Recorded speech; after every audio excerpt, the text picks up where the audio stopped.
Bueno, muchos agradecimientos al señor presidente de la SAI y a todos los distinguidos miembros que hoy nos acompañan, al igual que a los asistentes. Muchas gracias. Voy a tratar de compartir, no, es que es muy pesado. Voy a tratar de compartir con ustedes lo que ha sido el recorrido en estos últimos 10 años, que me parece que es una experiencia interesante para compartir de lo que se ha venido haciendo en esta organización conocida como Grupo Argos. En el año 2003 yo llegué a la presidencia de la compañía y encontré, y ustedes recuerdan, 8 empresas cementeras regadas en el territorio nacional: Cairo, Nare, Río Claro, Valle, Tolcemento, Colclínquer, Caribe y Paz del Río. Y esas 8 empresas cementeras, vamos a verlo, se vuelven una, y fuera de eso, Compañía de Cemento Argos S.A., la tradicional fábrica cementera de la orilla del río, donde hoy estaba en Colombia, se vuelve la holding Grupo Argos, y ya hoy no solamente estamos en cemento, sino que estamos en energía, y estamos en concesiones viales, portuarias y aeroportuarias, y en un programa grande de propiedad raíz. Voy a ir una por una en una síntesis. Esto era lo que encontramos al comienzo. 8 compañías que ya se los mencioné, cementeras, e inversiones en distintos sectores de la economía. La Colombia del siglo XX, y sobre todo la Colombia de finales del siglo XX, y básicamente de lo que llamaría yo la década del 80, la década del 90, era una Colombia que estaba cerrada a la inversión extranjera. Viene la apertura del gobierno Gaviria, y ahí empezamos a ver en Colombia que empiezan a llegar inversionistas de afuera, a entrar a negocios, y entonces aparece una firma como Macro, o aparece una firma como Sodexo, o aparece una firma y entra Cemex en el negocio del cemento. Empiezan a aparecer multinacionales en los negocios. Y les quiero decir sinceramente, si no hubiéramos actuado de la manera en que se actuó, yo no sé si estaríamos hoy contando esta historia. Sinceramente se los digo. En el año 97, cuando Cemex compra a Samperia Diamante, en Colombia había 3 jugadores: Argos, Cemex y Holcim. Argos tenía el 50% del mercado, Cemex grosso modo el 35% y Holcim el 15%. Si una compañía como Holcim, una de las grandes, hoy la más grande cementera mundial, hubiese hecho cualquier esfuerzo por bajar precios, y Argos está solito en Colombia, pues la conclusión ustedes la tienen, y no hubiéramos aguantado. Entonces era imperativo unirnos en una sola compañía, e imperativo salir a buscar horizontes afuera. Así de claro, así de claro. No era pues, no hay que imaginarse cosas distintas, sino decir, mire lo que nos puede pasar. Y eso fue lo que, en el fondo, esa fue nuestra actuación: enfocarnos y desinvertir. Utilizamos todo este programa de inversiones que ustedes ven aquí, todo este programa de inversiones, desinvertimos aquello y nos enfocamos en el negocio del cemento, el concreto y los agregados. Y lo otro que hicimos, empezando porque desde finales del 2003, pongámoslo enero 1 del 2004, fue la integración de las 8 compañías. Esa integración es una integración bastante curiosa, se los digo sinceramente, porque en la mayoría de los casos las integraciones o fusiones de empresas empiezan por el tema legal. Entonces, lo primero que hacen es que las juntas directivas o las asambleas de accionistas se juntan legalmente. Después, ya cuando resuelven el tema legal y cuentan con todas las aprobaciones, entonces en ese momento es que entran a ver cómo van a operar esa compañía fusionada, y se crean las estructuras, y entonces se crean los procedimientos, y se empieza a pensar como uno solo. En el caso nuestro dijimos, hagámoslo a la inversa, y por eso yo esta conferencia la llamo Rompiendo Paradigmas. Primer paradigma roto es: vamos a empezar la fusión por el lado, yo diría, más complejo, que no es el de la fusión legal, sino el de la fusión orgánica, administrativa. Entonces, lo primero que hicimos es, los 8 gerentes de las 8 compañías que están aquí listadas, esos 8 gerentes, resolvimos que cada uno iba a tener una función transversal en la organización como un todo. Entonces, el gerente o presidente de Río Claro iba a ser el financiero, y el de Cairo iba a ser el de gestión humana, y el de CPR el de logística, y así sucesivamente, y el de Valle el comercial. Entonces empezamos a buscar que hubiera una transversalidad de esas compañías. De alguna manera cada quien se fue metiendo al área de los otros, o a la compañía de los otros, y rompimos un poco esa barrera como de decir, no se meta lo mío, vamos a trabajar como grupo. Y lo segundo que hicimos es, vamos a identificar procesos y vamos a homologar procesos, a unificar procesos, porque la facturación era distinta en cada compañía, la nómina era distinta en cada compañía, o sea, había un montón de temas ahí, pero las grandes sinergias se empiezan a encontrar y son muy representativas cuando empezamos a ver que podíamos hacer compras para las 8 compañías, y empezamos a encontrar que cuando ya no eran 8 compañías comprando combustibles a distintos proveedores, sino una sola compañía comprando combustibles y viendo a ver licitaciones de distintos proveedores, empezamos a encontrar unas grandes sinergias. Y yo recuerdo como si fuera hoy la llamada del presidente de ExxonMobil en Colombia, de Camilo Durán, y me dice: José Alberto, Argo se convirtió en mi principal cliente. Y le dije: pues Camilo, me vas a tener que dar el descuento del principal cliente. Efectivamente, ese es el punto. Pero si 8 salen a comprar cada uno por separado, no se hubiera tenido eso. Igual la negociación de energía. El uno compraba la energía por los próximos 3 años a EPM, el otro la compraba a Isagen, el otro la compraba en el oriente a Codensa o a Empresa de Energía de Bogotá o en GESA. Entonces, todo eso empezamos a ver, y de la noche a la mañana empiezan a aparecer unas sinergias enormes, como que Argos era el principal transportador de carga del país. Movemos 22 millones de toneladas y por lo tanto el principal comprador de llantas del país. Entonces cuando tú llegas a cualquiera de los proveedores de llantas, encuentras lo que puede encontrar uno como principal proveedor. Y cuando tú unes toda la cadena logística, empiezas a encontrar un montón de eficiencias impresionantes, de cargas de compensación. O sea, ese es uno de esos puntos bien importantes. Pero bueno, me podría quedar aquí toda la tarde, toda la noche. Entonces, esta es una foto muy linda porque es la planta de Cartagena, que es la planta que inauguramos en el 2010, como planta cementera. Y los ingenieros civiles que hay aquí, que conocen el negocio del cemento, fíjense que lo curioso de la planta es, miren la parte verde, es una planta de cemento con árboles, con zona verde, con jardines, con una vela adosada a la torre de precalentamiento del horno, que esa planta está diseñada para que haya 3 líneas de producción y el día de mañana haya 3 torres de precalentamiento y por lo tanto 3 velas, y son las 3 carabelas de Colón dando a la bahía de Cartagena. Eso tiene un símbolo, por eso el proyecto lo llamamos Columbus, porque es la llegada de Colón a América y es la conquista desde Colombia de otros países. O sea, es un tema bien interesante. Ahí está pues simplemente una fotico de Cartagena, como les dije. Ahí está el horno y aquí están los molinos, que son un par de molinos grandes muy importantes. Ya les hablé de las sinergias, de las eficiencias logísticas y de la estandarización de procesos. Lo otro elemento muy importante de esa fusión aparece en la unificación de marcas. Cada empresa tenía una marca y entonces Conquistador era la marca de Valle y Caribe tenía Cemento Caribe y todo el cemento otra marca, y Río Claro y Cairo, todos tenían una marca distinta. Pues nos atrevimos y dijimos marca Argos, igual a la compañía.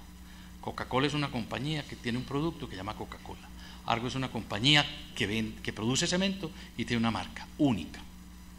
Pero con un elemento además que les quiero decir sumamente importante, y es, hasta ahí el cemento, bueno, se despachaba. ¿En qué sentido? De que a las fábricas de cemento les compraban cemento los constructores. Y entonces hubo una época en que había que mandar el cheque por anticipado y a las 3 semanas le decían: le despachamos. Aquí está el doctor Luis Guillermo, que es testigo de seguramente que le hubiera tocado en su época de constructor, muy exitoso además, ese tema. Y el camión había que mandarlo a recoger el cemento. Y no había área comercial, había jefe de despacho. O sea, era el tema simplemente producción cerrada. Todo el tema industrial. Yo recuerdo en el año 85 que me tocó pues entrar a la Junta de Cemento Río Claro, trabajando en Suramericana, y estaba en el proyecto de hacer pues la primera línea de Río Claro, allá en el corazón del Magdalena Medio, metido en San Luis. Y toda la Junta parecía un comité técnico, o sea, el plano y todo el detalle del montaje, era un comité técnico. Y así por mucho tiempo. Entonces no había esa concepción del negocio con todas esas posibilidades que les estoy diciendo.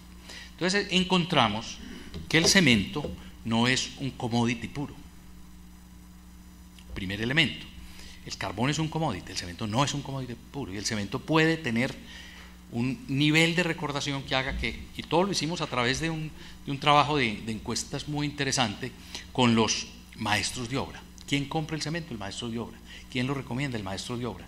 Y encontramos que el maestro de obra decía, no, es que el cemento Cairo tiene tal maleabilidad y el otro tiene esto. No solamente los temas de resistencias en los concretos y todo, sino que había también un tema de uso. O sea, el hombre cuando lo revolvía en la parihuela y sacaba el palustre, hablaba de uno y de otro de manera distinta. Entonces empezamos a trabajar los maestros de obra, y hoy, por ejemplo, los maestros de obra, pues que es pues tal vez nuestro cliente más importante, lo digo sinceramente, ese maestro de obra los tenemos hoy involucrados en unos procesos de capacitación a través del SENA. Entonces son maestros de obra que aprenden temas de sismoresistencia a un nivel, yo no voy a decir que sean ingenieros especializados en estructuras sismorresistentes, evidentemente que no, pero aprenden algunas nociones de sismoresistencia, y el orgullo que esos maestros sienten al tener un diplomita del SENA de X número de horas atendiendo un curso de tal o cual tema, muy importante. Entonces empezamos a trabajar con los maestros de obra y empezamos a encontrar que la marca tenía valor. Y hoy el cemento Argos tiene un precio premium sobre otros cementos que se venden en el país.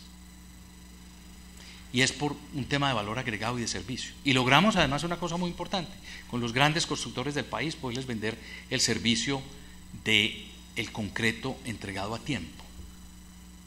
Y aquello que todos conocemos, cuando uno pide la pizza, le dicen, bueno, si le llega pues pasada la media hora, le cobramos la mitad o no se la cobramos o no sé qué, pues hay una promesa de valor, puede que la cumplan unos o no, pero hay una promesa de valor.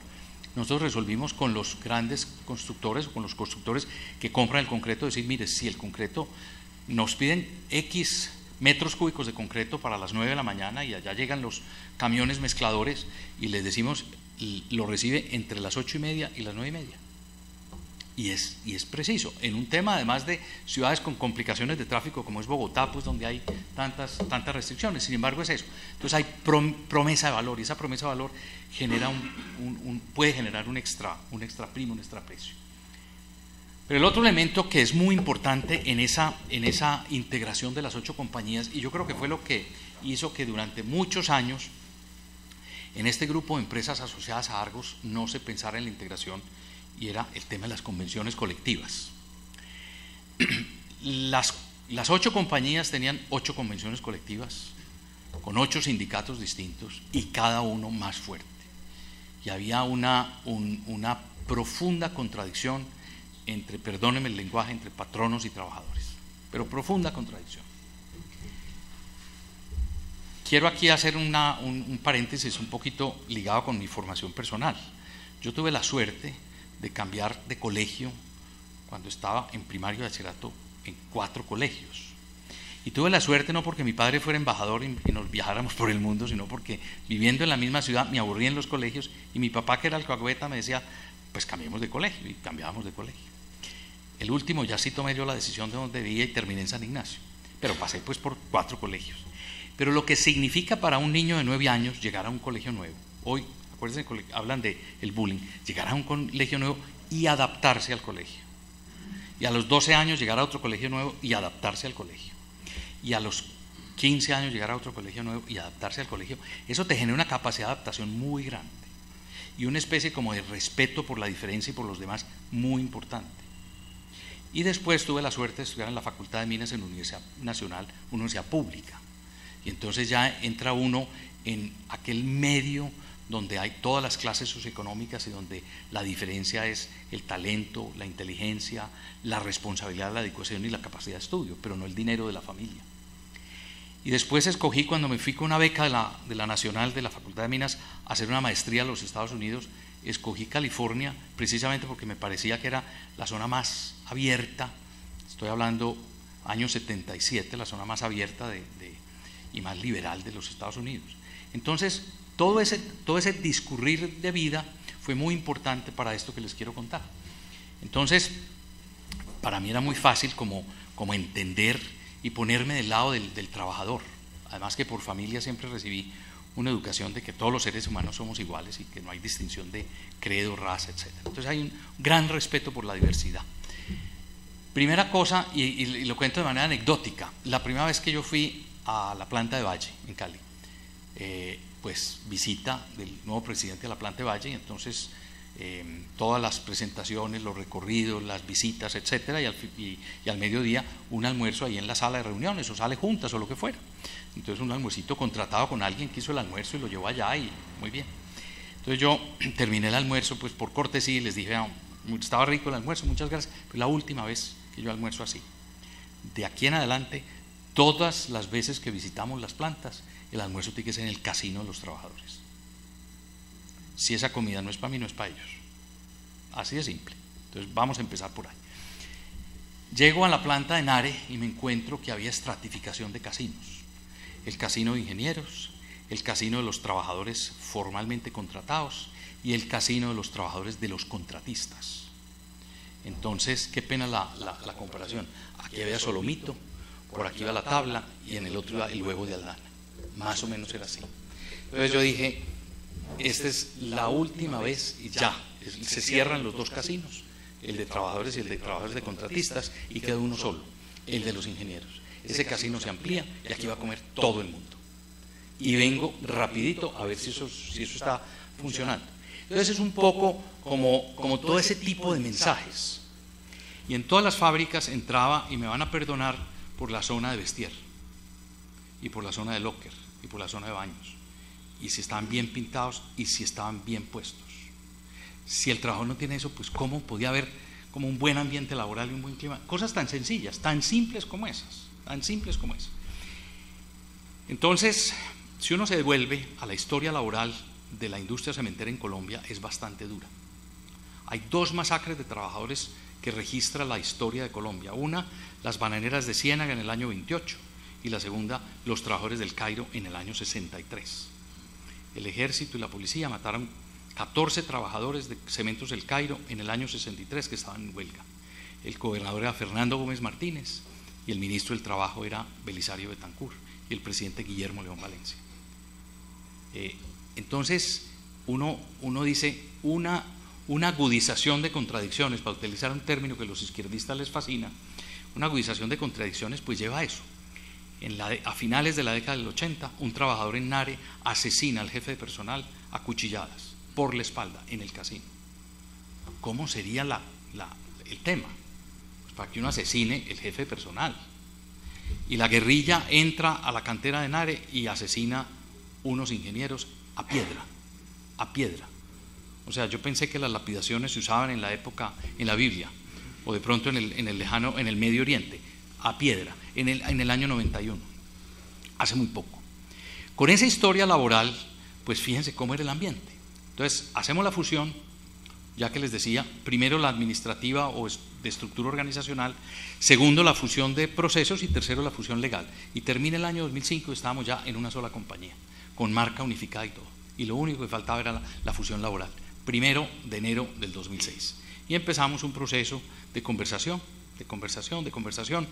con los 8 sindicatos. Había un vacío en la ley, en la legislación colombiana laboral, en el sentido de que no se sabía cuál convención primaba, si la compañía absorbente, si la última convención firmada, si la más antigua, no había eso. Entonces empezamos a conversar y al cabo de 10 meses teníamos una convención única firmada para Argos, que no recogía lo mejor de todas las convenciones, porque lo más fácil era sume lo mejor y hagamos una única. No, que sea una convención que fuera, ante todo, que le permitiera a Argos ser competitivo. Yo siempre defendí la tesis ante el grupo de trabajadores de que esta empresa tenía que ser sostenible a futuro para beneficio de ustedes como trabajadores, de todos los funcionarios de la organización y de las generaciones futuras. Que aquí no vamos a hacer un Telecom ni un Ferrocarriles Nacionales, que esto lo teníamos que conservar. Y eso era muy importante. Durante todo ese tiempo que estuvimos conversando en un proceso que no era un pliego de peticiones pedidos, sino hablando de todos los temas, hicimos algo extraordinario, era que en muchas de las convenciones había un paternalismo impresionante. Entonces había pagos en especie de cosas. Entonces en Cairo, en Nare, les entregaban a la gente parte del salario en mercado, porque entonces los tipos se emborrachaban y no llevaban el mercado a la casa. Eso no tiene que ver con la organización. Entonces había un comisariato y entonces el problema ya no era el salario, sino que el problema era la calidad de la carne o del arroz. Pues se salía como de foco el tema. Entonces todo lo volvimos pesos, todo lo redujimos así y mantuvimos que la gente que estaba en las distintas plantas mantuviera sus conquistas laborales, pero que hubiera una convención marco única para todo el mundo y que fuera a la que llegara los nuevos. Y eso en el tiempo se va simplemente depurando por razones de supervivencia. En octubre, noviembre del 2006 firmamos una convención colectiva única por 3 años. Y de ahí en adelante hemos firmado convenciones cada 3 años, 2009, 2012, 2015, el año que terminó. En todas lo único que hemos negociado es el salario, ya el resto de temas administrativos, etcétera, no. Y no ha habido un solo pito, ni un solo meeting, ni una sola pancarta, ni han bloqueado una oficina, ni han bloqueado una calle, ni han cerrado nada, tranquilo. Pero lo más importante, en lo cual yo más he insistido es, aquí hay que tener mucho respeto por el trabajador de parte de los directivos, llámese supervisor o de ahí para arriba, y mucho respeto de los trabajadores por la compañía y por sus jefes. Y manejemos el respeto. Si se pactaron X número de carteleras, pongámoslas y mantengámoslas, pero no agredamos esas cosas, o sea, dediquémonos. Y ha sido un manejo extraordinario, tanto así que mereció incluso un artículo cuando firmamos la convención de uno de los líderes sindicales del país, que era asesor de los sindicatos de allí, en la revista El Andi. O sea, una cosa bastante inaudita. Y a mí me invitaron a darles una charla en los 25 años de la Escuela Nacional Sindical, que ha sido pues el gran centro de formación de sindicalistas en Colombia, con motivo de los 25 años de creación de la Escuela Nacional. Pero les cuento una anécdota, era el único empresario que estaba esa noche allá. Hubo 14 discursos de 14 líderes sindicales del país, estaba todo el polo democrático, alternativo y no alternativo y todo, y el único empresario era yo. Pero hay un respeto hacia esas diversidades que tiene Colombia. Y una última anécdota, dos anécdotas finales. Uno, todos ustedes o la gran mayoría, porque aquí hay gente también muy joven, recuerda como uno de los símbolos de la industria cementera un camión viejo, muy viejo, el más viejo, de plataforma, sin nada por los lados, con unos bultos de cemento encarrados por un individuo que se llamaba cotero, en fin, un bulteador, un cargador, que además cuando terminaban de cargar el camión se montaban encima de los bultos con un trapo rojo amarrado en la cabeza y sin camisa. Y lo único que el tipo tenía era la fuerza bruta. Y eso es un drama, que una industria sea así. Hoy ustedes, de parte nuestra, no ven eso nunca, en ninguna parte. Y los camiones son cerrados, y el tema es paletizado, entonces tenemos el montacargas, las empacadoras son todas automáticas, se hacen pallets, los pallets se forran en plástico, un montacarga los monta y no hay un señor montado en el camión. Entonces, y además es muy distinto. Yo me impresioné cuando llegué a esa visita a la planta de Valle, la primera visita de una planta que dice que fue la de Valle, y me impresioné muchísimo cuando vi en la puerta de la entrada a la planta 20 o 25 tipos de esa condición, hombres ya mayores, hombres cansados, hombres viejos, hombres que lo único que tenían era la fuerza bruta, quemados por el sol, con un trapo en la cabeza y sin camisa, esperando que saliera un camión para que los contratara a ellos. Una subcontratación muy, muy perniciosa, muy fatal. Entonces, inmediatamente dijimos, bueno, a estos tipos hay que afiliarlos a un Sodexo, a una entidad de estas con todas las de la ley, y ver qué otras cosas los podemos poner a hacer, a barrer o a hacer una cosa, pero eso sí, con todas las prestaciones y con todas las de la ley, y así estamos. Y ya hoy todo el tema del transporte es un tema mecanizado. Y el diseño de las oficinas es una cosa también muy curiosa. Todos los asientos en las oficinas nuestras son iguales, la misma silla. La silla mía del escritorio es igual a la silla que tiene el auxiliar de contabilidad recién llegado a la compañía, la misma silla, igual de buena, nivelamos por lo alto. Yo me mantengo pues o caminando o en un carro viajando, pero esa persona está en un puesto de contabilidad. Entonces no hay dolores de espalda, ni hay dolores lumbares, ni cosas de esas, tan sencillo como eso. Pero lo más importante es que ustedes no se imaginan lo que eso genera en términos como de que la gente se siente incluida. Dice, wow, yo cuento para esta organización. Entonces, todos esos son pequeños elementos que construyen una cultura en una organización, y eso es lo que hemos venido haciendo. El tema de internacionalización muy simple, y el tema de expansión.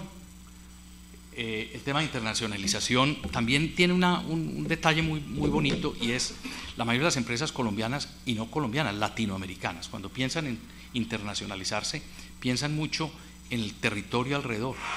O sea, salir a Panamá o Centroamérica o Ecuador o por aquí cerquita, países chiquitos o menos desarrollados o más pobres, qué sé yo, pero le da mucho miedo como lo grande. Entonces, en el caso nuestro, tomamos la decisión de entrada, decir, vámonos a los Estados Unidos. Entonces, esos paradigmas tradicionales, que es que no, pues que en Estados Unidos es tan grande, qué miedo, o el inglés, ninguna de esas era barrera, es el principal mercado del mundo, país con mayor capacidad adquisitiva, etcétera. Entonces tenía muchas ventajas. Y nosotros llevábamos muchos años, Cementos Argos había exportado cemento a los Estados Unidos, pero lo había exportado de una manera FOB, o sea, lo vendía en la planta de Barranquillo, de Cartagena, que eran las plantas que exportaban. Y algún trader o comercializador lo compraba y lo llevaba a un concretero, a una fábrica de ready mix o de concreto que lo utilizaba. Entonces dijimos nosotros, ¿por qué no compramos la fábrica de concreto en los Estados Unidos y llevamos nuestro cemento allá y hacemos una integración vertical? Así de simple el racional. Segunda simpleza en el racional. Claro, cuando la gente piensa en Estados Unidos, inmediatamente dice, uy, Florida, porque en Miami hay mucho colombiano y mucho latino y hablan mucho español y hay muchos vuelos de todas partes, de Pereira, de un sitio del otro. ¿Qué tiene que ver eso con el negocio? Entonces hicimos un estudio y nos dio que el mercado con más capacidad de crecimiento era Texas, en los estados que estaban ligados a la otra cosa. Es que definimos que Estados Unidos es muy grande y nosotros queríamos estar a la orilla del mar. Entonces eran los estados del Golfo de México, que no son muchos: Florida, Alabama, Mississippi, Luisiana, Texas, y los del sureste, Georgia, Carolina del Sur, Carolina del Norte. Entonces escogimos a Texas y decidimos que íbamos a entrar allá. Pero la segunda decisión estratégica muy importante fue, le dijimos a una banca de inversión, hombre, estúdienos cuál es la mejor compañía de concreto que hay en Texas, bajo los siguientes parámetros: la calidad de la administración, la calidad de los activos, la presencia en los mercados urbanos, la participación de mercado. O sea, le dimos una serie de criterios. Y cuando nos pasaron una lista con esos criterios, mire, nos dice JP Morgan, que fue la banca que contratamos, la mejor compañía que nosotros encontramos se llama Southern Star Concrete. Y yo recuerdo que yo les dije, esa es la que yo quiero comprar, la mejor compañía de ese estado. No está para la venta. Le dije, pues toquen la puerta. Y a los 2 meses nos habían vendido la compañía. Compramos la compañía que queríamos, la compañía que necesitábamos para la integración, no una cosa que está para la venta. Porque muchas veces cuando uno sale en ese plan de comprar algo internacional, entonces empieza a engolosinarse que hay una compañía en Dakota del Norte o Dakota del Sur que está para la venta, y entonces va uno a verla y resulta que acaba comprando lo que no necesita. Eso pasa en muchos momentos de la vida de uno. Entonces aquí simplemente esta es la compañía que necesitamos, y ahí viene todo un proceso de internacionalización: concreto, cemento y pues a la farsa, etcétera. Y hoy en Estados Unidos, para que tengan ustedes una idea, esta fotico es muy linda porque esta fotico es en Dallas. Esta fotico es en Dallas, 3 camiones de cemento. Hoy en ciudades como Dallas, Houston y Atlanta, Argos es la compañía más grande de las 3 ciudades, más grande desde el punto de vista de la compañía de concreto mayor. Hoy Argos es la compañía número 1 en el sur de los Estados Unidos en cemento, y es la segunda compañía más grande de concreto de todos los Estados Unidos, y nació en Medellín. O sea, es un tema de romper el paradigma mental. Se puede. Hoy somos el principal inversionista colombiano en los Estados Unidos, pero la parte no termina ahí. La parte tiene un capítulo que a mí me parece que es muy interesante. Hoy tenemos en Estados Unidos 3.500 trabajadores de 30 nacionalidades. Hay 6 colombianos, todos ya son ciudadanos americanos, pero 6 colombianos, imagínense ustedes. Todos hablan inglés y todas las comunicaciones nuestras ya son en español y en inglés. Pero lo más importante es que el 45% de los ingresos nuestros este año de cementos provenían de los Estados Unidos, un mercado desarrollado, y el 55% de mercados emergentes. Hoy entre Estados Unidos y el Caribe son el 60% de los ingresos de Argos y Colombia el 40%. Es más grande para Argos Estados Unidos que Colombia en 10 años. Eso es una cosa interesantísima. Y uno se sorprende, porque lo que yo les quiero decir es esto: Yo nunca me he tenido que reunir con ninguna autoridad de ese país. Yo no he visitado a un alcalde, ni un gobernador, ni un senador, ni un congresista, ni mucho menos alguien del gobierno federal, para nada. Lo único que hemos tenido que pedir permiso cuando hemos hecho una compra es permiso a la autoridad de competencia, la SIC de aquí, al antitrust. La autoridad de competencia, si a los 30 días no ha dicho nada, es porque tenemos el permiso. En todos los casos hemos pasado sin que digan nada, hemos podido comprar. Y fíjese que somos mineros. Tenemos 2000 camiones recorriendo las carreteras de los Estados Unidos, 1000 góndolas de ferrocarril y tenemos 5 minas de agregados en Estados Unidos. O sea, hacemos minería en un país de esos donde el tema ambiental es tan crítico. No hemos recibido ningún reclamo ni nada. Estados Unidos tiene una característica: si uno cumple las leyes, nunca lo van a molestar. Y quienes han viajado y quienes han conducido automóviles en los Estados Unidos saben que cuando uno comete una infracción, la policía aparece. Yo no sé dónde está, si es en el aire, pero ahí aparece. A los 2 minutos, usted se pasó esta luz, usted volteó a la izquierda, usted cometió esta cosa y exceso de velocidad. En Colombia es al contrario. Aquí la policía te para y te dice: présteme los papeles. ¿Y usted para dónde va? ¿Y usted quién es? ¿Y usted qué hace? Sin que uno haya cometido ninguna infracción. Simplemente como eso, buscando a ver qué hay, a ver qué pasa. No quiero ni siquiera meterme en un tema de corrupción. Pero en Colombia un inversionista internacional viene y lo primero que dice: hay que pedir una cita al presidente de la República. Y todos los días lo vemos en el periódico, cada rato dice: fulanito vino, entonces se reunió con el presidente.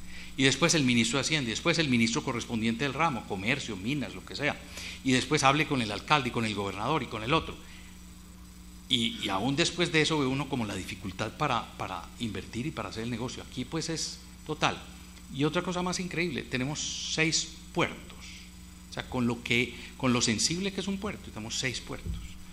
Con el tema de droga en barcos, que es una cosa complejísima. Sacar un buque de Cartagena o de Barranquilla, hoy en día ya no salen sino de Cartagena, pero con el tema de la droga. Y sin embargo hemos podido. Entonces, en el fondo hay una rotura de un paradigma muy grande.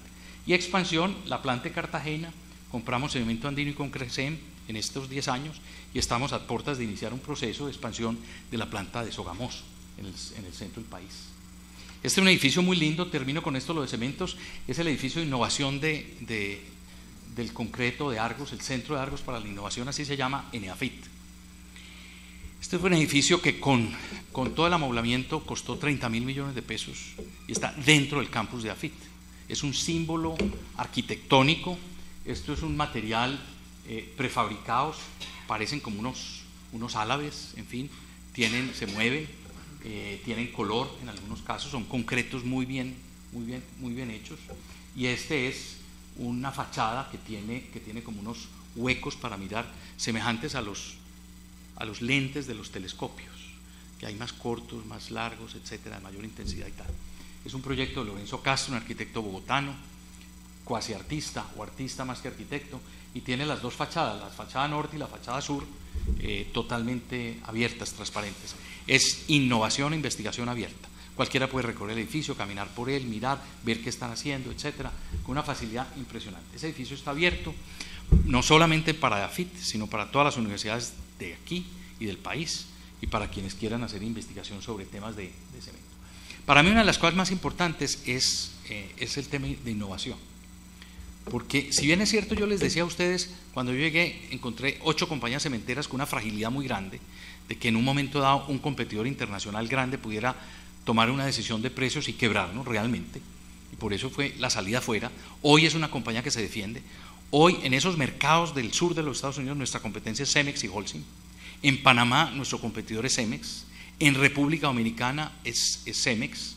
Entonces estamos, como quien dice, bueno, sí, tenemos con qué responder a una agresión de la competencia. Pero uno de los temas que sí le puede pasar a toda la industria cementera es que llegue alguien de afuera, de otra industria, y la reemplace. Y eso ha pasado en muchas industrias. ¿Quién iba a pensar que Kodak Eastman o Kodak iba a quebrarse o a salir del mercado? Nadie. Pero Kodak no supo en su momento entender el tema de digital, el tema de internet, el tema de tecnología, y se quedó. Y entonces pues miren lo que hoy hay. Entonces ya las cámaras son otras cosas, y el celular es con cámara, y el iPad es con cámara, y cosas se quiebra. Entonces la gran preocupación que yo sinceramente les digo tengo en un negocio de estos es que ha sido el mismo proceso, bueno, con un pequeño cambio, en los últimos 150 años. El cemento data del comienzos de la segunda mitad del siglo XIX, en la misma época paralelo en Francia, un general Vicat, y en Inglaterra, en Portland. En el mismo momento salen los dos con un material de cemento, pues llamado cemento Portland, que tiene el mismo proceso. Inicialmente húmedo, porque la caliza era mezclada, toda lo que era la harina, la pasta, en una pasta con agua, y después había que meterle mucha energía para secarlo, y de ahí viene todo el proceso cementero. Eso se cambió por un proceso seco, pero es lo mismo, mina de caliza, al lado de la mina de caliza, que tú la mezcles con unos equipos mecánicos que en un momento dado mezclan distintas minerales, y tú tienes ahí la pasta para metérsela al horno y poder clinkerizar a altas temperaturas y después hacer la molienda de cemento, perfecto, pero es el mismo proceso. Y voy a ponerles un ejemplo que es muy dramático.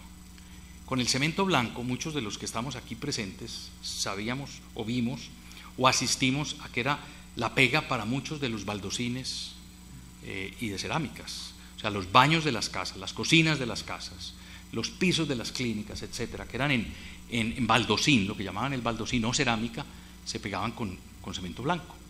Y ese cemento blanco era pues además súper sucio, y eso se demoraba mucho pues en el secado y en el fragado y en toda la historia, hasta que vino un competidor de afuera, que aquí pues obviamente después es Corona, pero viene alguien de afuera y desarrolla un producto que simplemente tiene una pega mucho más instantánea, tiene un proceso distinto. En Colombia se conoce como Pegacor, y el Pegacor desplazó al cemento blanco desde ese punto de uso, de otra industria. Entonces a uno muchas veces el ataque viene de otro lado, y por eso aquí hay dos proyectos. Hay uno muy importante que es el de captura de CO2. Ahí en EAFIT tenemos el ejemplo, estamos haciendo un estudio, ya llevamos varios años, de captura del CO2. Ustedes saben que la industria cementera es una de las más intensivas en emisiones de CO2, la industria de generación de energía térmica también, la industria automovilística, no la de fabricación de carros y no la de uso de carros, son muy contaminantes, muy emisores de CO2, pero la industria de cemento sí. Si quisiéramos compensar las emisiones de las plantas de Argos en Colombia, necesitaríamos reforestar todo el departamento del Atlántico. Pero cuando empezamos un programita tímido de reforestación en Montes de María, pues toda la parte política de esa zona nos lo bloqueó, y por eso pues nos tocó decir, bueno, no sigamos ahí. Pero lo cierto del caso es que estamos haciendo capturas con microorganismos, con algas, para capturar CO2, y lo estamos haciendo con un proyecto de innovación grande. Y lo segundo que estamos haciendo, que se llama Ceratec, es un trabajo muy bonito con una firma americana para desarrollar un material cementante de características semejantes al cemento, pero a partir de las cenizas volantes de las plantas térmicas a carbón. Entonces es un tema que sería un cemento verde, que se aprovecharía pues ese subproducto y que tendría una ventaja muy grande.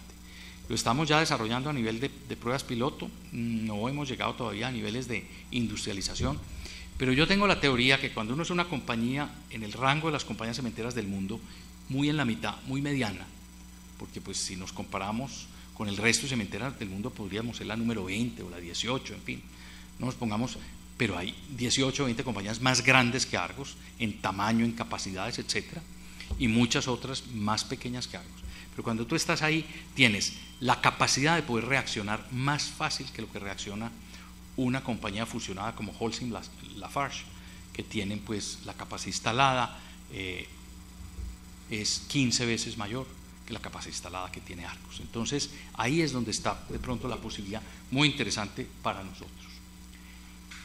Dos daticos que ya se los di: 11.000 empleados, 20 millones de toneladas instaladas, de toneladas año, capacidad instalada en cemento, y 18 millones de metros cúbicos en concreto, y 14 países que están ahí pues en el mapa alrededor del Caribe. ¿Por qué esta zona? Porque esta es una zona que tiene una gravitación en el mar Caribe, y es la posibilidad de mover excedentes de cemento en barco, que es el único transporte que hay. Yo muchas veces pienso que el negocio nuestro es de logística, más de producción de cemento, pero bueno, ese es un anatema en la industria cementera, pero el negocio nuestro es un negocio muy fuerte en logística. Para nosotros el tema férreo, el tema carretero, el tema marítimo es clave, y por eso tenemos los puertos que tenemos varios puertos en la costa, tenemos puerto en Panamá, tenemos puerto en muchos de estos países, tenemos un par de puertos en este lado de la Florida, tenemos un puerto en Mobile, Alabama, tenemos un puerto en Houston, y tenemos un puerto en Georgia, y tenemos otro puerto en Carolina del Norte. O sea, estamos con ese tema y me parece que es muy importante. Rápidamente, porque aquí pues me les podría quedar. ¿Qué pasó con Celsia? ¿Por qué aparece Celsia? En el año 2007, ya cuando habíamos empezado todo este proceso de internacionalización y tal, nos pusimos a mirar de que teníamos dos compañías, Cementos Argos y otra que llamaba Inversiones Argos, y las dos en bolsa. ¿Usted recuerda? Es 2007. Esa Inversiones Argos hoy es Grupo Argos. Entonces dijimos, bueno, tener una holding de un negocio cementero, la fusión era muy difícil porque se perdía el control. Entonces dijimos, bueno, vamos a tratar de hacer otra cosa, y es, ¿por qué no tenemos una verdadera holding que tenga no solamente el negocio del cemento, sino otro negocio? Y un negocio que le permita a esa holding manejar momentos de la economía distintos y negocios con, llamémoslo, con efectos de cambios estructurales en la economía diferentes. Y ahí es donde aparece el negocio de la energía. No tanto porque proveyera de energía a la industria cementera, porque lo que tenemos es con creces mucho más de lo que necesitan las plantas de cemento, sino porque nos permitían entrar a un negocio distinto, un negocio regulado, un negocio diferente. En fin, podíamos estar ahí en un tema. Y les quiero decir lo siguiente: el año pasado fue un año sumamente difícil para la industria de energía, para el sector de energía. Un año muy difícil para Celsia porque tenía el 50% de su capacidad térmica, de generación térmica, y más difícil aún porque la generación térmica en su mayoría era gas, y había hecho una adaptación de la planta de Termoflores, que ahora está pues con el problema de reparación porque tuvieron un daño este fin de semana, pero una planta, un negocio térmico a gas muy complejo durante el año pasado. Pero los años anteriores el negocio de energía nos había compensado las dificultades de Estados Unidos o del negocio en Colombia por ahí en el año 2008, 2007, 2008, cuando la crisis. Entonces, ahí es donde viene un tema de riesgos, donde en la medida en que uno diversifique ese riesgo, pues se puede manejar mejor. Y eso nos sirvió en Celsia. Pero lo bonito de Celsia es que compramos una compañía, perdónenme la expresión, que era un coco de inversiones. Pues coco en el sentido que era un sitio donde estaban las inversiones. Cuando Coltabaco vendió a Philip Morris el negocio tabacalero, le quedó su negocio de inversiones. Y el negocio de inversiones eran algunas inversiones minoritarias, unas en acciones, otras ahí, y algo de papeles de bolsa, de TES, etc. Con todas esas inversiones lo que dijimos es, tomemos esas inversiones y enfoquémonos en el negocio del cemento. Y nos enfocamos en el negocio de energía, perdón, y nos enfocamos en el negocio de energía y creamos una compañía que hoy es sumamente importante. Entonces, por eso es que yo digo esa parte. Entonces, es una compañía que adquirió Termoflores, que es la que hoy está pues con problemas serios. Esta mañana me llamó el presidente Santos a preguntarme qué podíamos hacer, y le dije, presidente, estamos haciendo todo lo posible y lo imposible por reparar ese generador lo más rápidamente posible, porque estamos con Siemens, estamos haciendo todo, vamos a meterle, mejor dicho, no vamos a escatimar esfuerzos, pero sí es muy complejo para el país porque pues esta planta es vital en toda la interconexión nacional. En la zona de la costa caribe hay un problema de distribución de energía muy crítico porque Electricaribe tiene problemas con sus redes, con sus subestaciones, con sus acometidas, etcétera. Entonces allá en Barranquilla había apagones todos los días. Entonces es un momento muy complejo. Pero compramos Termoflores, compramos Mergeelectric en el Magdalena Medio, una planta que trabaja a gas, que produce Ecopetrol, son plantas de respaldo. Compramos EPSA, una señora compañía en el Valle del Cauca, y generar una pequeña generadora de energía en el río Piedras aquí en Antioquia. Se hizo Hidromontañitas en la zona de Don Matías, y bueno, ya hoy es un parque muy interesante, ya se terminó Cucuana, se hizo Hidromontañitas, y se está pensando en el proyecto Porvenir 2, que es un proyecto muy bonito, en el Samaná Norte exactamente. Es un proyecto complejo porque los proyectos hidroeléctricos, miren por las que está pasando pues el Quimbo, miren el tema de Hidroituango, aquí que está pues, nuevamente me refiero a Luis Guillermo y Alberto, que tuvieron pues sus vinculaciones. Eso fácil no es, porque hoy en día hay que luchar contra demasiados actores. En el caso nuestro de Porvenir 2, que es ese cañón del Samaná Norte, pues los que lo hayan volado, lo conocen, pues saben, eso es un tema donde no hay pues una un gran desarrollo, muy poco desarrollo. Es distinto del proyecto Cañafisto, que es pues como inundando Bolombolo y El Golpe y llega casi hasta La Pintada y los cultivos de cítricos y las casas de verano de los señores de Medellín, etcétera. Entonces, pero este no, pero sin embargo hay un tema de baldíos, de restitución de tierras, de fosas comunes, de invasores, todo sumado. Entonces, y fuera de eso, entonces la autoridad ambiental exige que se estudie el tema ictiológico, o sea, la pesca del río Samaná Norte, desembocando al Nare y del Nare al Magdalena, y hay que hacer un estudio entre el sitio de la presa y el sur de Bolívar, el sur del departamento de Bolívar. Y entonces hay que ver cómo, y entonces es un estudio que dura un año, a ver qué pasa con el pescadito y el alevino y cómo es aquello, les digo, y los corredores migratorios de la fauna silvestre, entonces que por aquí pues pasan estos y los otros, los monos agulladores, lo que sea. Yo no estoy en contra de nada de eso, además me encanta la botánica y me encanta la diversidad y me parece muy importante el tema ambiental, pero también tiene que compatibilizarse con el tema del desarrollo, porque si no pues el país volvemos al oscurantismo. Entonces es eso, pero bueno, es parte como de la lucha de estas organizaciones. Igualmente ya el año pasado le llegó a Celsia su momento de decir vamos afuera, y vamos afuera es que compramos un complejo hídrico en Panamá que se llama Dos Mares,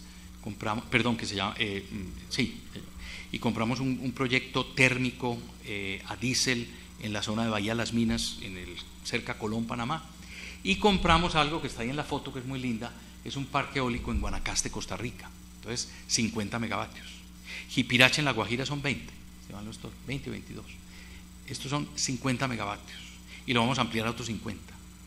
Entonces, también dice uno, desde el punto de vista de los accionistas, desde el punto de vista de la supervivencia de estas compañías, no se pueden quedar solamente en Colombia. Entonces hay que salir y ahí pues está la prueba. Nuevas tecnologías. Nos hemos metido mucho, pues ya lo dije, en energía eólica y en energía fotovoltaica. Esta es una foto del edificio de EPSA en Cali, por ahí por Arroyo Hondo, cerca de Jumbo, saliendo del aeropuerto. Y estos son paneles solares que hoy le permiten al edificio pues tener toda la generación de energía. Pero lo que me parece más interesante es que en el mes de junio en Celsia tuvimos cambio de presidente, salió el doctor Juan Guillermo Londoño, después de que le tocó montar esa compañía y armarla, y lo sucedió Ricardo Sierra. Y una vez que llega Ricardo Sierra a la presidencia, yo organicé un viaje, y lo digo en primera persona porque me le metí a ese viaje y fui con ellos. Me dije, bueno, vamos a hacer un viaje a Suecia. Y escogí Suecia por las siguientes razones. Dije, vamos a ir a un país de Europa, pueden ser Suecia o Noruega, pero era Suecia, porque yo les digo sinceramente que el futuro de Europa está en los países nórdicos. Cuando uno mira la Europa mediterránea, es una Europa envejecida desde el punto de vista poblacional, con un problema de pensiones y un problema financiero gigantesco, con un problema social y migratorio enorme. Y cuando yo digo es Portugal, España, Francia, Italia, Grecia, toda la Europa mediterránea. Y Alemania se echó al hombro esa Europa, y se echó al hombro la Europa del Este, que pues desde la caída del muro de Berlín pues estaba ahí como gravitando entre si se desarrolla y cómo se desarrolla, un poquito Polonia y República Checa y tal, pero ahí van los Hungrías y los Bulgarias y toda la antigua Yugoslavia repartida en 3 o 4 naciones. Entonces toda esa Europa está muy enredada, porque Alemania el peso de la Europa oriental y el peso de la Europa mediterránea lo tiene pues que no sabe qué hacer. Inglaterra, como son los ingleses, siempre son muy simpáticos. Yo es un pueblo que admiro y quiero mucho y me encanta, y son aislados, ellos están en una isla, ellos son aparte. ¿Y qué le queda a Europa? La Europa nórdica. Y la Europa nórdica son 4 países, y lo más interesante de esos 4 países es que hay 2 países muy fuertes en ingeniería, en diseño, en economía, que es pues en desarrollo industrial, que son Suecia y Dinamarca, y 2 países muy ricos en recursos naturales, que son Noruega y Finlandia, y actúan mucho como grupo. Entonces yo dije, vámonos allá es donde está esto. Pero organicé con la embajada sueca y con un sitio,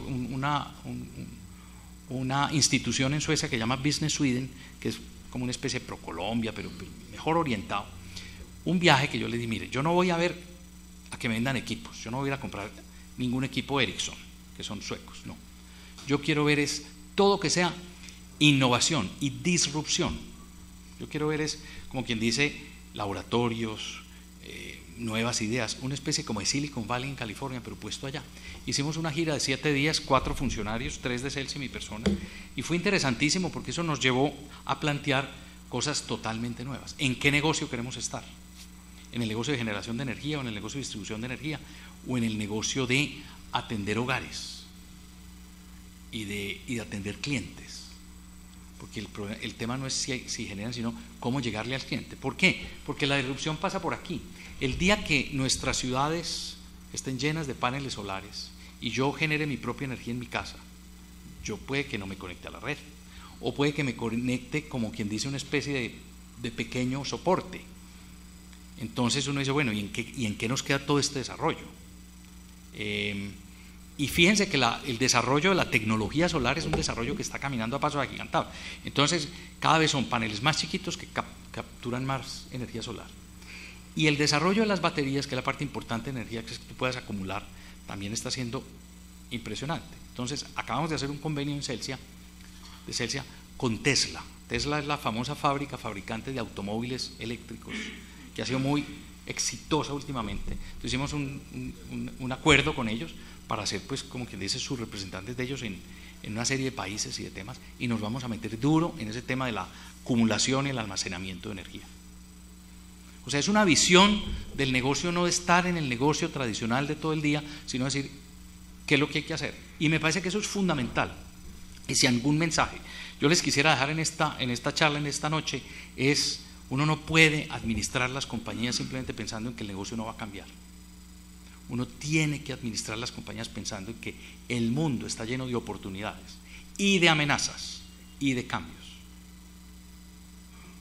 El año pasado yo me llevé la junta directiva de Argos entera y el grupo administrativo a una semana en Berkeley. Eso no lo ha hecho ninguna compañía en Colombia. Una semana con un par de profesores estuvimos visitando distintas posibilidades en Silicon Valley, en San Francisco. O sea, ahí dice uno, yo quería que la misma junta entendiera lo que está pasando en el mundo y cómo se están dando los cambios. Ese era, pues, como el tema.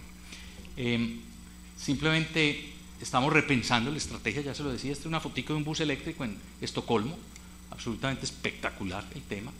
Ya ese es un sistema de cargue. Entonces el bus para en un paradero y simplemente se conecta esa maquinita por el techo. Eso dura 2 o 3 minutos, eso no dura más. Run, y sigue.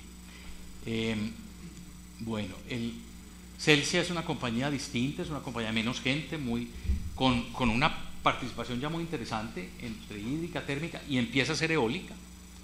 Tiene 2.332 megavatios, es la cuarta generadora del país después de Isagen y de EPM y Empresa de Energía Bogotá o ENGES. Pero es la primera privada, pues ya ahora es Isagen, que pues quedó en manos de Brookfield. Por último, el tema de concesiones es un tema que estamos recién ingresados a él. Era una compañía, muchos de aquí posiblemente la conocieron, o fueron socios, o son socios, o tuvieron que ver con ella. Una compañía fundada por distintos constructores, contratistas, ingenieros del país, en muchos temas, a mi juicio, en temas tiene una industria metalmecánica que hace puentes metálicos, tiene un tema de administración de peajes muy grande en el país, tiene generación de energía, en Panamá y en Chile, tiene una participación minoritaria en el puerto de Santa Marta, tiene el aeropuerto del Dorado, una participación minoritaria en Opaín, y el aeropuerto de Quito, una participación ya mayor, que esa nos tocó ya a nosotros, y tiene una serie de proyectos de vías, unos ya más maduros, otros empezando, de cuarta generación tiene pues el Pacífico 2, llamamos, etc. Pero uno de los temas que estamos buscando con esta compañía es tratar de enfocarla. Y si ustedes me preguntan, ¿yo qué quisiera hacer? Posiblemente ya no, porque en un mes que tengo que me falta, pues no alcanza uno, pero bueno, mi sucesor, que es un maravilloso hombre, ser humano y un gran ingeniero, además egresado de la Escuela de Ingeniería de Antioquia, de su primera promoción, un hombre extraordinario, con 30 años, Jorge Mario Velázquez. Si algo me tiene contento de retirarme de Argos es saber que queda en manos de semejante hombre. Y yo le decía, mira, esta compañía para mí es una joya, ese tema de concesiones es de una oportunidad grandísima, pero yo me concentraría en una concesionaria de aeropuertos y me quedaría manejando los aeropuertos de América, los que pueda y los grandes. Yo me concentraría en el aeropuerto de México, el aeropuerto de Buenos Aires y unos 2 o 3 en Estados Unidos. ¿Y por qué de aeropuertos? Porque todos los ingresos son en dólares, porque el aeropuerto es un monopolio. El avión solo llega al aeropuerto de Bogotá y no hay 2 ni 3. Se habla del segundo aeropuerto de Bogotá. Las ciudades con segundo aeropuerto son muy poquitas en el mundo. Londres, Nueva York y París tienen 2 aeropuertos, pero no hay un montón de ciudades con 2 aeropuertos. Entonces la locura de que, de que hagamos un segundo aeropuerto en Bogotá, yo primero invito, yo no sé si ustedes han visto en Google, se ve increíble la foto, Catam está dentro del aeropuerto El Dorado, y Catam es una base aérea. Yo no entiendo por qué tiene una base aérea dentro del aeropuerto comercial más grande del país, y el segundo en número de pasajeros de América Latina. Eso es una barbaridad. Y cuando uno se pone a mirar qué hay un museo aeronáutico, o sea, una serie de aviones de distintas épocas, que tienen que hacer ahí ocupando espacio, un museo aeronáutico dentro de Catam. ¿Y quién lo visita? Es que no hay manera de que entre el público a ver un museo aeronáutico allá, no hay manera. Segundo, en Catam hay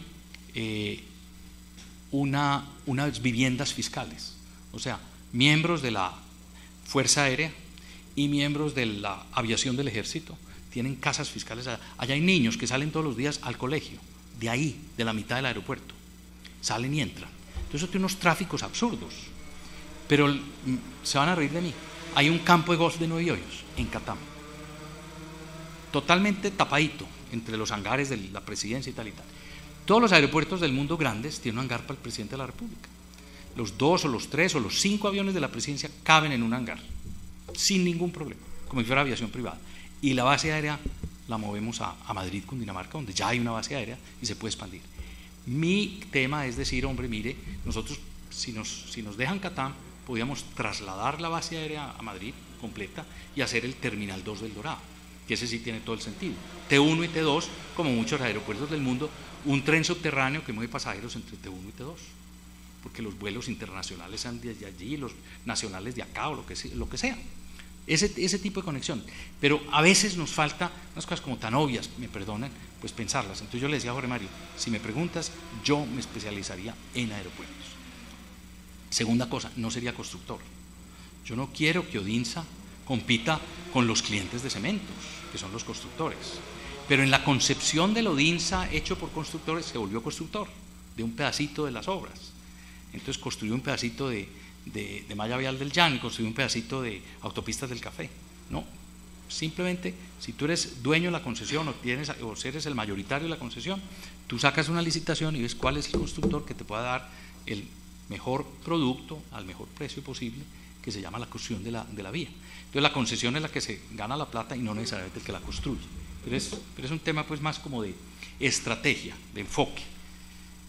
Simplemente el mapa de Odinsa, está pues bastante regado, como lo ven, hay algo en Aruba, algo en República Dominicana, el aeropuerto de Quito, el nuevo aeropuerto de Quito. Y aquí unas últimas cifritas como para que vean. El año 2005 los ingresos todos eran verdes, todos de cemento, 1.7 billones de pesos. El año 2015, Grupo Argos ya está compuesto de cemento, energía y pues las concesiones apenas llegaron a finales del año, entonces pues este año ya van a tener un peso mucho mayor y somos 12.6, o sea, esto se ha multiplicado por 7,5 veces el ingreso. El EBITDA se ha multiplicado por 25, 26 veces el ingreso, 26 veces el ingreso, perdón, 13 veces el ingreso, y miren la composición del EBITDA. Y por último, la acción pues ha pasado de 5.400 a 16.200 en 10 años, que es multiplicar por 3. Aquí al final tengo unas foticos que a mí me encanta, pues la fotografía y los planos y los mapas. Esta es la planta de Harleyville en Florida, es una planta bellísima de cemento, es igual a la de Cartagena, muy bonita. Esta es la planta de Gainesville, ahí falta una S, en Carolina del Sur, una foto nocturna, una planta también muy bonita. Esta es la planta de Sogamoso, también una vista de noche al lado de Cementos Paz de Río. Esta es la planta de Río Claro. A esta planta le hicimos una ampliación el año pasado de cerca de 900.000 toneladas. Una planta compleja porque está en un sitio donde es muy difícil el layout de la planta, ahí no hay valles, entre montañas, es como al revés, porque el centro de distribución es al final de la planta, la caliza está aquí a la entrada. Entonces bueno, seguramente en esa época un poco la razón era que la chimenea no se viera como se veía la de Cairo. Entonces Álvaro Londoño, a quien yo pues quise mucho y admiré mucho, pues fue el que le tocó este proyecto, y él seguramente lo metió allá en esas montañas pensando en la chimenea. Yo hubiera sacado la caliza por una banda transportadora a la autopista Medellín-Bogotá, como la de Cartagena, exactamente. Son 7 kilómetros de banda, hubiera hecho una banda hasta la autopista, hubiera puesto la planta en la autopista, pero bueno, eso son cosas. Y aquí hay unas hidroeléctricas, esta es la de Alto Anchicayá, son unas señoras hidroeléctricas, esta es Salvajina. Salvajina es uno de los proyectos más importantes del suroccidente colombiano. En estas montañas fue que murió además pues el líder de las FARC, Alfonso Cano, cerca a la sala de máquinas de esta presa. El acueducto de Cali también aquí, y este es Guanacaste, que ya ustedes lo habían visto. Este es el famoso helicoidal, puente helicoidal en autopistas del Café, que es también una obra de ingeniería pues muy bonita, y este es el aeropuerto Mariscal Sucre de Quito, que es el nuevo aeropuerto de Quito, donde somos los líderes en esa operación aeroportuaria en un país distinto. De manera que les doy mil gracias y perdonen lo extenso.